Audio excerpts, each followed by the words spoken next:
आषाढी यात्रेच्या सोहळ्यासाठी 20 ते 25 लाख भाविक येतील असा खरं तर प्रशासनानं अंदाज व्यक्त केलेला आहे।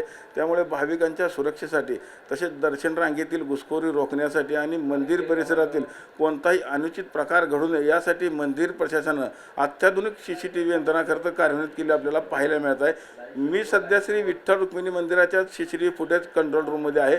माझ्या मागे तुम्ही बघू शकता की विविध स्क्रीनवर मंदिर परिसरातील प्रत्येक हालचालीवर बारकाईने नजर ठेवली जात आहे। मंदिर परिसर, दर्शन रांग, चंद्रभागेचं वाळवंट, गोपाळपूर, पत्राशेड, प्रदक्षिणा मार्ग आणि गर्दीच्या सर्वच संवेदनशील ठिकाणी बसविण्यात आलेल्या सुमारे 200 ते 250 CCTV कॅमेराद्वारे खरं तर 24 तास देखरेख केली जात आहे।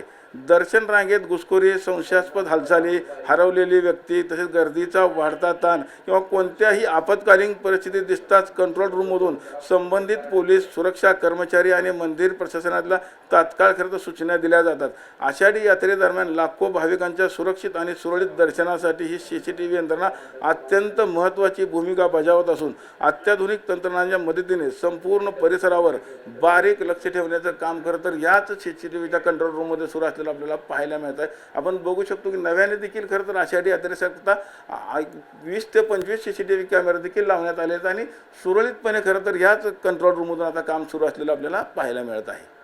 विठ्ठल मंदिराच्या CCTV कंट्रोल रूममधून कॅमेरामन विनोद सर, रवी लवेकर, TV9 मराठी।